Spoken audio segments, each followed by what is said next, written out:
নমস্কার, 7 আভিক নিউজ নেটওয়ার্কে আপনাদের স্বাগত।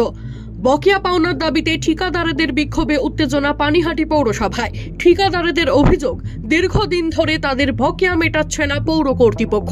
আর সে ঘটনা ঘিরে প্রায় 80 জন ঠিকাদার পৌর প্রধান মলয় রায়ের ঘরে তাকে ঘিরে বিক্ষোভ দেখাতে শুরু করলে ছড়ায় উত্তেজনা।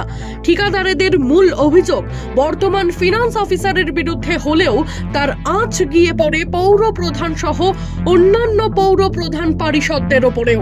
উঠে আসে পৌর প্রধান মলয় রায়কে ঘিরে ঠিকাদারদের বিক্ষোভের ছবি।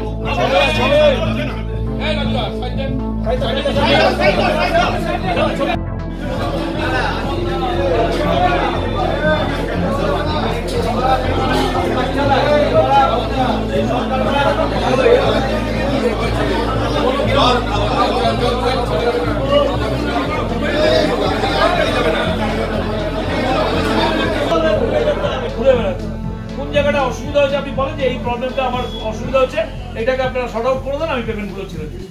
বলেন না আপনি, সেটা আপনারা মিটিং ডাকেন না, আপনারা সিআইসিরা আছেন, বোর্ড আছে, মিটিংটা কি আছে আপনি বলেন না কোন জায়গাটা প্রবলেম আছে। বিক্ষোভকারী ঠিকাদারেরা ক্যামেরার সামনে কিছু বলতে না চাইলেও যেটা জানা গেছে, গত পুজোর মরশুমের আগে থেকেই পৌরসভার ফিনান্স অফিসার নানান অছিলায় আটকে রেখেছেন ঠিকাদারদের পাওনা। ফলে যেমন অসুবিধার মধ্যে পড়ছেন ঠিকাদারেরা, পাশাপাশি তারা কাজ প্রায় বন্ধ করে দেবার ফলে পরিষেবা থেকে বঞ্চিত হচ্ছেন পানিহাটির সাধারণ মানুষজনেরাও। সব মিলিয়ে তৈরি হয়েছে এক অরাজক পরিস্থিতি। যদিও পৌরসভার পক্ষ থেকে জানানো হয়েছে কর্তৃপক্ষ যত দ্রুত সম্ভব এই পরিস্থিতি নিয়ন্ত্রণে ব্যবস্থা নেবে। অন্যদিকে ঠিকাদারেরাও প্রস্তুত পাওনা টাকার একাংশ পেলেও ফের কাজ শুরু করতে। জানা গেছে আগামী বুধবার ফের আলোচনা হতে পারে ঠিকাদারদের সাথে পৌর কর্তৃপক্ষের, আর সেখানেই মিলতে পারে সমাধান সূত্র। Bureau report, 7 Avik news, Panihati. সমস্ত খবরের আপডেট পেতে লাইক করে সাবস্ক্রাইব করুন 7 আভিক নিউজ চ্যানেলটি। সেই সঙ্গে বেল বাটন প্রেস করতে ভুলবেন না। আপনাদের একটা সাবস্ক্রিপশন আমাদের জন্য অত্যন্ত মূল্যবান। জয় হিন্দ।